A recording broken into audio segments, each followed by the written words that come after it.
धर्म और अधर्म क्या है माधव? मार्ग पर चलकर मनुष्य स्वयं को आत्मा के रूप में देखता है, परमात्मा के अंश के रूप में स्वयं को जानता है। उस मार्ग को धर्म कहते हैं। जब मनुष्य स्वयं को परमात्मा के अंश के रूप में जान लेता है, तब उसे ये अनुभूति होती है कि ये सृष्टि ही परमात्मा है और ये परमात्मा ही सृष्टि है। सृष्टि और परमात्मा में कोई भेद नहीं। जो मनुष्य ये जान लेता है वो दूसरे मनुष्य और प्राणियों की ओर निर्दयी और कठोर नहीं होता।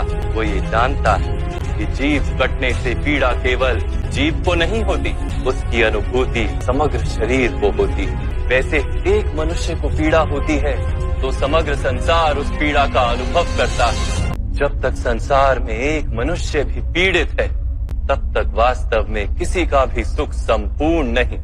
जानने पर मनुष्य का मन करुणा से भर जाए, उसे धर्म कहते हैं। जब किसी पर तमस गुण छाया होता है तो वो दूसरों के प्रति कठोर, निर्दयी और स्वार्थी हो जाता है। अपने माने हुए सुख के लिए दूसरों को दुख देता है। परमात्मा की ओर गति नहीं हो पाती उसकी। अर्थात अधर्म परमात्मा से दूर ले जाने वाले मार्ग का नाम। अर्थात अधर्म तो अज्ञान का दूसरा नाम। तो फिर अज्ञानी के प्रति तो दया होनी आवश्यक है ना। दंड का क्या तात्पर्य है? यानी जब ज्ञान का मूल्य जानने को सजना, ज्ञान पर दृष्टि डालने को भी सजना, तब दंड की दया उसके प्रति भी और दूसरों के प्रति भी। सृष्टि की गति सदा ही परमात्मा की ओर ये अनिवार्य है।